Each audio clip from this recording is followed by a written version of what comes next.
Silver cup মাছ নিয়ে এসেছে, এই যে সিলভার কাপ মাছ। কি কি বাজার হলো, কি কি রান্না হবে চলুন একবার আপনাদের সাথে শেয়ার করে নিই।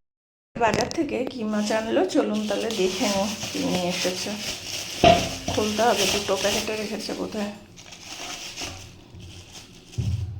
দেখি খুলে কি নিয়ে এসছে। এটা দুটো ফেরতা দিয়েছে, আগে খুলে নিই।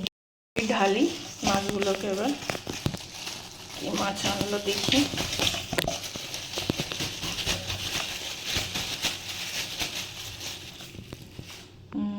সিলভার কাপ মাছ নিয়ে এসেছে, এই যে সিলভার কাপ মাছ, আর বড়ই বেশ সিলভার কাপ মাছটা। আর এই যে তেল হয়েছে দেখুন, মাছটাতে কত সুন্দর তেল হয়েছে, দেখেছেন? ভালো তেল হয়েছে।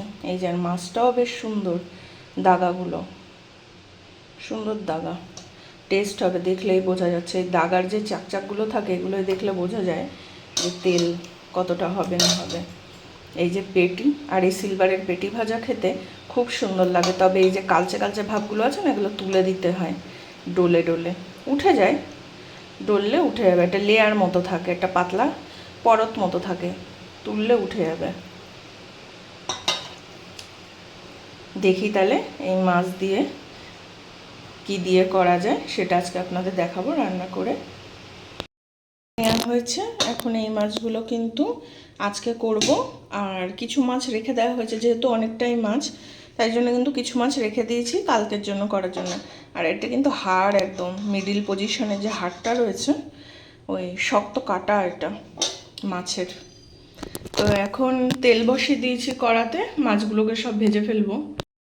মাছগুলোকে কিন্তু আমি কড়ার মধ্যে দিয়ে দিচ্ছি ভাজার জন্যে,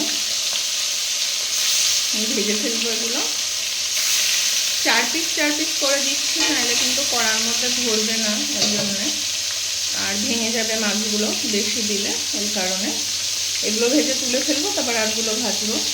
মাছগুলো কিন্তু আমি ভেজে ভেজে লাল লাল করে ভেজে রেখে দিয়েছি। এবার কিন্তু আমি মাছের ঝোল বসিয়ে দেবো।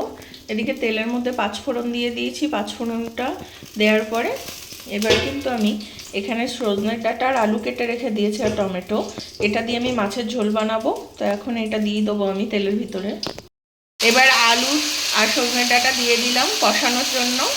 এবার কিন্তু এই মশলা দিয়ে দেবো, একটু ভাজা ভাজা হয়ে গেলে এটা এর মধ্যে আদা পেঁয়াজ কাঁচা লঙ্কা বাটা দিয়ে দেবো, একটু জিরে গুঁড়ো দেবো, একটু হালকা লঙ্কা গুঁড়ো দেবো, দিয়ে কিন্তু বানাবো তরকারিটা। তো মশলাটা এবার দিয়ে দেই।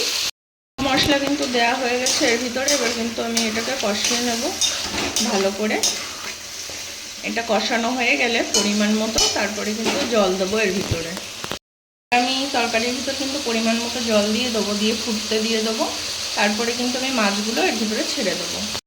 তরকারি কিন্তু ফুটে ভালো রকম সিদ্ধ হয়ে গেছে সব কিছু। এবার কিন্তু আমি এর ভিতরে ভাজা মাছটা দিয়ে দেবো, যে ভাজা মাছটা আমি ভেজে রেখেছিলাম কিন্তু এর ভিতরে দিয়ে দিলাম। এগুলো ঝোলের মধ্যে একটুখানি সরিয়ে সরিয়ে দিতে হবে যাতে ঝোলটা এর ভিতরে ঢোকে, তার জন্যে এইভাবে দিয়ে দিলাম আমি। এবার কিন্তু ঢাকা দিয়ে দেবো, এটাকে দিয়ে একটু ফুটতে দেবো, ফুটলে কিন্তু হয়ে যাবে। ভালো লাগলো ভিডিওটা অবশ্যই জানাবেন, ভালো লাগলে লাইক শেয়ার কমেন্ট আর সাবস্ক্রাইব করে সাথে থাকবেন, পাশে থাকবেন। আরও নতুন ভিডিও নিয়ে কালকে আবার চলে আসবো। আজকে তাহলে টাটা।